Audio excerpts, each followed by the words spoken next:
El ministro de Exteriores, en su tercera visita a Cuba, vuelve a dar la espalda a la Unión Europea y a los disidentes del régimen de los hermanos Castro.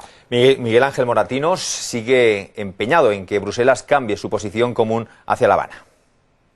Miguel Ángel Moratinos, RQR, ha dicho en La Habana que apuesta por una nueva relación de Cuba con Europa. Ha llegado el momento, como siempre ha defendido el gobierno español, de superar la posición común, de trabajar hacia una relación bilateral mucho más estructurada, mucho más intensa, en donde se reflejen las aspiraciones de las dos partes, de la Unión Europea y de Cuba. Parece que no asume uno de los muchos fracasos de la presidencia española de la Unión Europea. Además de dar la espalda al bloque comunitario, da la espalda a los disidentes cubanos y a la defensa que estos hacen de los derechos humanos. Las damas de blanco creen que son más importantes los hechos que las palabras. Más importante es la excarcelación de los presos políticos, sobre todo los más enfermos, y salvar la vida de Guillermo Fariña.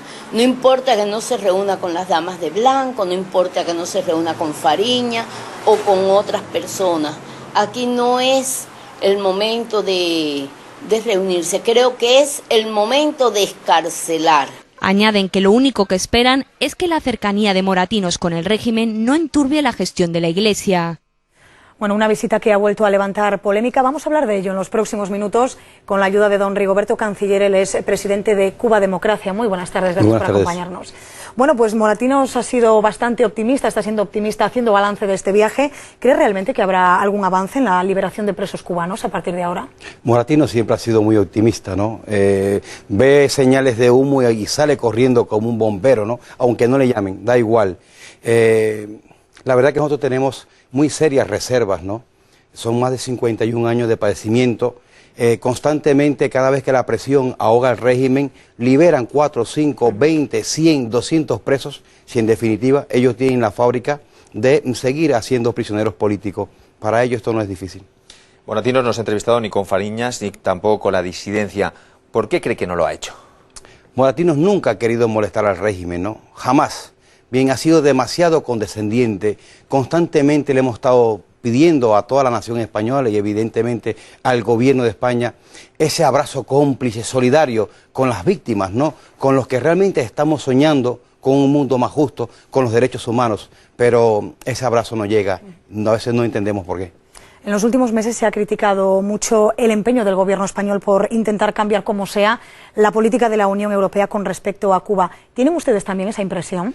Sí, es muy testarudo el gobierno de España y además no entendemos por qué lo hace, porque tampoco creemos que esto pueda beneficiar incluso los intereses de los españoles. El régimen cubano, cada vez que ha querido arruinar a alguien, arrebatarle su empresa o no pagarle al gobierno español o burlarse de las instituciones españolas, pues lo ha hecho, ¿no? Muchas veces no entendemos por qué esta testarudez de Moratinos, ¿no? No entendemos. Desgraciadamente, Guillermo Fariñas está en un estado muy grave. ¿Qué puede pasar si muere en los próximos días? ¿Cómo cree que puede reaccionar el régimen castrista? El régimen castrista pues seguirá reaccionando igual, ¿no? Como ahora, ¿no? Hace creer a la población de que Moratinos está en Cuba para hablar de negocios, de los intereses de España en la isla. Eso es lo que se está diciendo allí.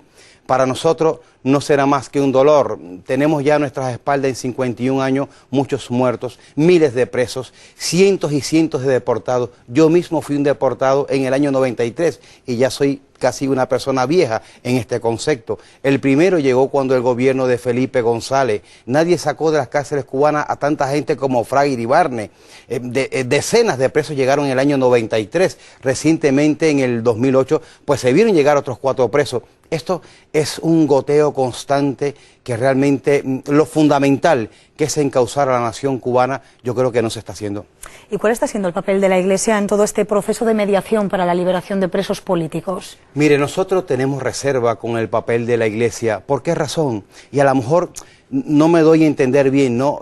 Nosotros estamos muy abiertos a apoyar y a facilitar cualquier tipo de diálogo y entendimiento, pero la Iglesia cubana es como, diríamos, como una mujer maltratada, ¿no? Ha sido tan machacada, tan humillada, tan callada durante tantos años que no nos creemos ahora que realmente tenga un peso específico como para encauzar un entendimiento entre cubanos. Tenemos dudas.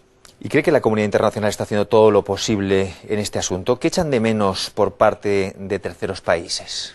seriedad, contundencia. No se puede decir aquí en Europa que los derechos humanos es algo a lo que no se puede jamás renunciar y sin embargo ir a Cuba, dejar a un lado a la sociedad civil, no reunirse con ella. Incluso la tiranía cubana no solamente viene aquí, se reúne con todo el que quiera, sino que además se reúne, yo creo que hasta con los enemigos de la nación española. Bien, y cómo vemos que gobiernos democráticos, como este caso el gobierno español, se deja condicionar, se deja silenciar, se deja amordazar por una tiranía. Yo no creo que esto en ningún momento favorezca la transición. No se puede excluir de la mesa a los cubanos, a la sociedad civil de ese proceso que todos nosotros los primeros queremos apoyar de la mejor manera.